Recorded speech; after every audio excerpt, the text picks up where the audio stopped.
Hi, everyone. I am Sally Crusan, and I'm very excited today to introduce to you a friend of mine, Wanda Kyle.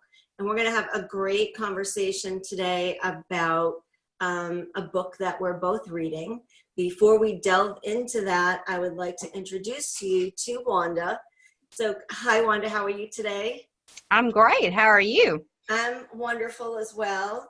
I would like you to take a second, tell us a little bit about you, where you're from, what you do, maybe some interests that you have.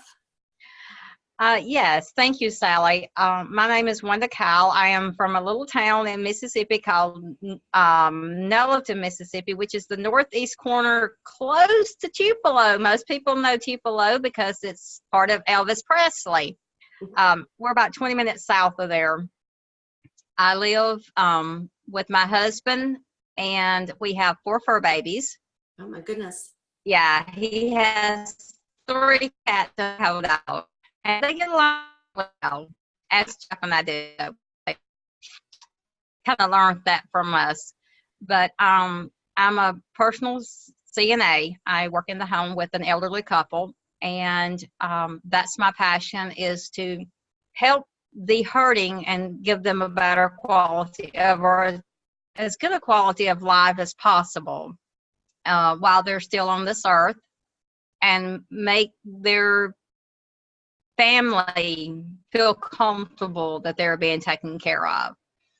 And my passion is self-development and sharing God's love, shining as bright as I can for Him. And that's me. That I'm is just that trying is to. you. That is definitely you, Wanda. I know that you are a bright light, and we share some similarities. I also work in the health and wellness field in an emergency room setting, and you're in private setting with your family. They're so fortunate to have you and your services and your caring heart. And we both have a passion for self-development and being part of a community of like-minded people. So I'm so happy that our paths have crossed.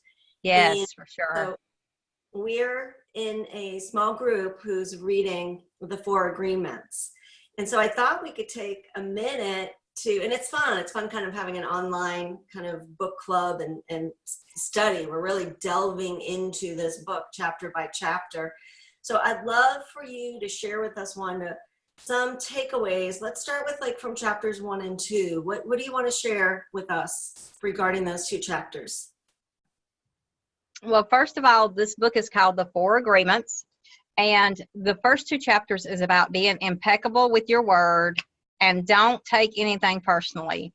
Being impeccable with your word used to mean a little something different to me. It meant in times past, I more thought of it being like if I said something that I was going to do that. And that still means that. But it also means a lot more than that to me, Sally. It also means that when I speak kindness, and that I'm careful with what I say, because what I put into the world, that's going to come back. And I don't want to speak ugly over anyone or bad over someone. So being impeccable with my word to me today means that I speak with kindness and loving to everyone, and not putting black magic over them, as we've heard, and not taking anything personally. Oh, that's a hard one. That's one skill that I have learned that has really served me well with working with the elderly, because sometimes say things or feel things in our discomfort. And that's true with anyone. I mean, I know, Sally, you work in the ER, and people come in and they're frustrated and they're tired and they want to see the doctor, and they want to see the doctor now. So when they come in and they they bring that aggression, you can't take that personally. You have to know that that's where they're at then. And in our business, whatever that business might be, if somebody says no, it's not their time. We can't take that personally. So I want to read a little insert on this. Don't take anything personally. Nothing others do is because of you. What others say and do is a projection of their own reality, their own dream. When you're immune to the opinions and actions of others, you won't be the victim of needless suffering. Now, if we can all use that skill, we'd all be emotionally better. I think that's spot on, Wanda. I think we need to be learning this in kindergarten. And, Yes. but as we become aware, we apply the things that we learn as we learn them.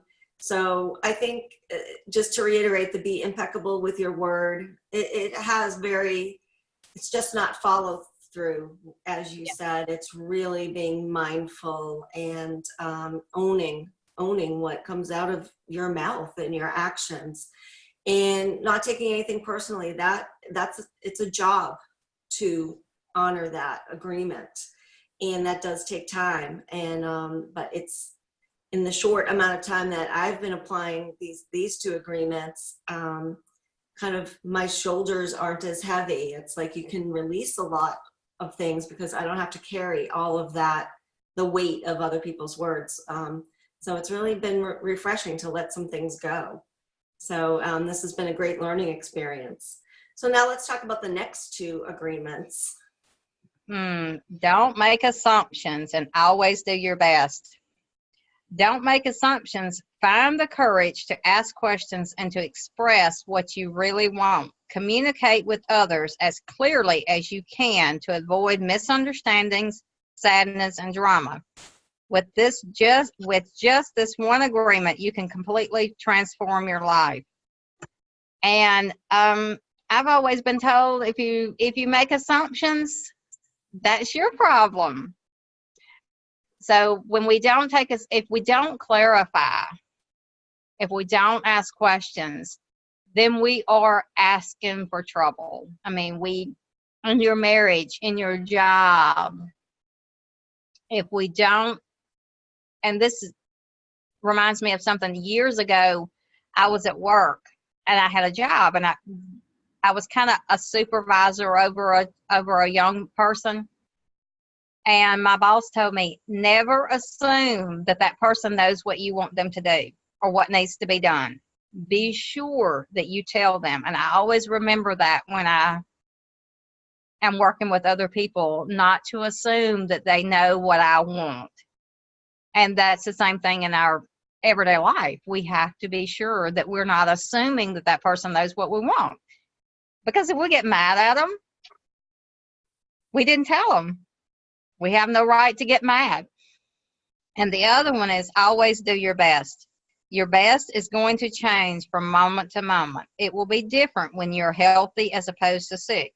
Under any circumstances, simply do your best. You will avoid self-judgment, self-abuse, and regret. Oh my, that one was a hard one for me. And it released so much from me when I came into agreement with that, because I have an autoimmune disease, which some people know about. And I never know from moment to moment what my body is going to do and whether it's going to do what I want it to do. So I would be self-abusing myself because I wouldn't get done everything I wanted to, because my body just wasn't allowing me to. Or I would feel like I was being lazy because I was resting. And that's what my body needed me to do, was rest. So when I came into agreement with just doing my best in that moment, it released so much from me. That's wonderful, Wanda. I think you really summed up those 4 chapters so well. And then not making assumptions. we all do it. We jump to conclusions, and especially we're such in a fast-paced world these days with social media and communication right in our palms all day, Yes. and not having conversation and eye contact with most of our communication these days. It's so easy to jump to conclusions and make assumptions, but to be very mindful not to do that. And always doing your best. I totally agree with you. You know, we beat ourselves up because we think we should have been doing more, and it's okay. You know, we have to meet ourselves where we are in that moment, and not try to be, you know, one-upping others or comparing ourselves to how we did something in the past. And Yes. and it's these are all very challenging agreements, but once you do conquer them, really the world is your oyster, and Yes. you are able to just live a much more mindful and heartful life. So I'm just thrilled that we're studying this book together. And let me ask you this: so how do you envision taking this knowledge from the four agreements and applying it in your life? Well, first of all, being impeccable with my word and just being sure that I don't speak ugly over other people.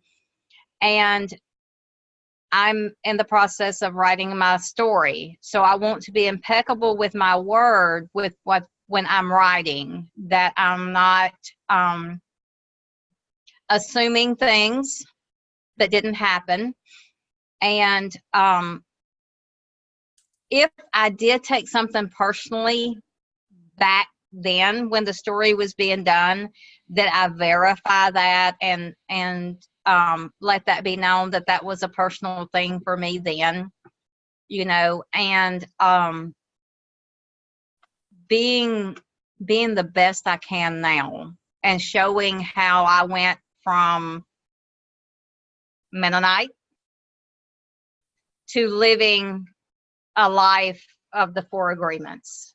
So, Wow, yes. that's really powerful. And thank you for being so transparent.